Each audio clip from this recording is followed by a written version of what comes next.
अमेरिकी राष्ट्रपति Donald Trump ने भारत को लेकर एक बड़ा फैसला लिया है।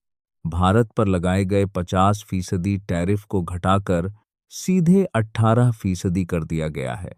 इसका सीधा मतलब साफ है, अब भारतीय उत्पाद अमेरिकी बाजार में पहले से ज्यादा सस्ते और ज्यादा प्रतिस्पर्धी हो जाएंगे। लेकिन इस फैसले का असर सिर्फ भारत तक सीमित नहीं है। असल सवाल ये है कि भारत के पड़ोसी देश पाकिस्तान, बांग्लादेश और श्रीलंका अब कहाँ खड़े हैं। भारत को मिली बढ़त, पड़ोसी पीछे छूटे। अगर टैरिफ की तुलना करें तो तस्वीर और भी साफ हो जाती है। भारत 18%, पाकिस्तान 19%, बांग्लादेश और श्रीलंका 20%, अफगानिस्तान 15%। लेकिन उसका एक्सपोर्ट बेस बहुत छोटा है। दक्षिण पूर्व एशिया में भी भारत आगे दिख रहा है। वियतनाम पर 20%, जबकि इंडोनेशिया, मलेशिया, थाईलैंड और फिलीपींस पर 19% टैरिफ है। यानी भारत को भले ही छोटी दिखने वाली लेकिन काफी अहम बढ़त मिल गई है। मोदी ट्रंप फोन कॉल के बाद आया फैसला। यह टैरिफ कटौती ऐसे ही नहीं हुई। 2 फरवरी को प्रधानमंत्री नरेंद्र मोदी और राष्ट्रपति ट्रंप के बीच फोन बातचीत हुई थी। बातचीत के तुरंत बाद ट्रंप ने घोषणा की कि अमेरिका भारत पर लगने वाला रेसिप्रोकल टैरिफ 25% से घटाकर 18% कर रहा है। प्रधानमंत्री मोदी ने भी सोशल मीडिया प्लेटफॉर्म एक्स पर इसका स्वागत करते हुए कहा कि मेड इन इंडिया प्रोडक्ट्स के लिए यह एक बड़ी और अच्छी खबर है। ट्रंप ने यह भी दावा किया कि भारत ने अमेरिकी उत्पादों पर अपने टैरिफ और गैर टैरिफ बाधाएं कम करने पर सहमति जताई है।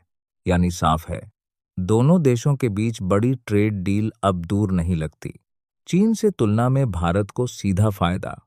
इस पूरे समीकरण में चीन की तुलना बेहद अहम हो जाती है।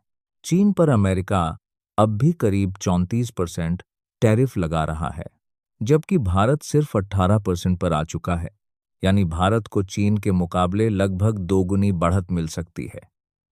यही वजह है कि अब भारत उन चुनिंदा देशों की लिस्ट में आ गया है जिन पर अमेरिका 20% से कम टैरिफ लगा रहा है। ट्रंप ने अचानक यू टर्न क्यों लिया? अब सवाल यह है कि ट्रंप ने इतना बड़ा यू टर्न आखिर क्यों लिया? इसके पीछे कई वजहें हैं। अमेरिका में महंगाई का दबाव।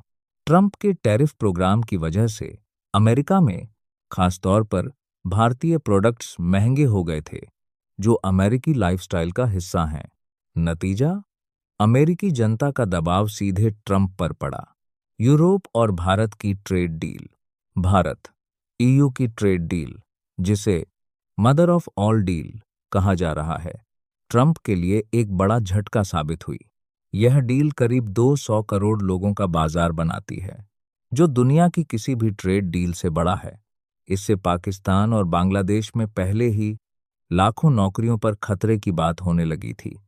अमेरिका की ग्लोबल मजबूरी, यूरोप के साथ रिश्तों में खटास, ग्रीनलैंड विवाद और ग्लोबल प्लेटफॉर्म पर अमेरिका का अलग थलग पड़ना, इन सब ने भी ट्रंप को बैकफुट पर ला दिया। ऊपर से भारत कनाडा की बढ़ती नजदीकियां, 25,000 करोड़ की संभावित यूरेनियम डील, भारत को वेनेजुएला से कच्चा तेल सप्लाई करने की योजना, इन सब ने अमेरिका की बेचैनी और बढ़ा दी। असल मकसद साफ है, चीन के विकल्प के तौर पर भारत को मजबूत करना। ग्लोबल सप्लाई चेन में भारत की एंट्री। हाल ही में भारत के एक्सपोर्ट आंकड़े $1 ट्रिलियन के पार चले गए हैं, जिसने पूरी दुनिया को चौंका दिया। अमेरिका जानता है कि अगर भारत को ग्लोबल सप्लाई चेन का बड़ा हिस्सा बनाना है, तो सिर्फ यूरोप नहीं, अमेरिकी सपोर्ट भी जरूरी होगा। यही वजह है कि भारत पर टैरिफ घटाना ट्रंप की मजबूरी भी बन गया। टैरिफ का असर और आगे की तस्वीर। जब अमेरिका ने भारत पर 50% टैरिफ लगाया था, तो नुकसान साफ दिखा। अप्रैल में भारत का एक्सपोर्ट $8.4 बिलियन, दिसंबर में गिरकर $6.88 बिलियन। अब टैरिफ घटने के बाद न सिर्फ नुकसान की भरपाई संभव है, बल्कि नए मौके भी खुलते दिख रहे हैं। आगे क्या? अब संकेत साफ हैं। भारत अमेरिका ट्रेड डील का ऐलान जल्द। भारत कनाडा यूरेनियम डील की संभावना। साउथ अमेरिका और अफ्रीका से ऑयल सप्लाई और चीन पर बढ़ती निर्भरता कम करने की वैश्विक रणनीति। भारत अब सिर्फ एक मार्केट नहीं, बल्कि एक ग्लोबल स्ट्रैटेजिक पार्टनर बनता दिख रहा है।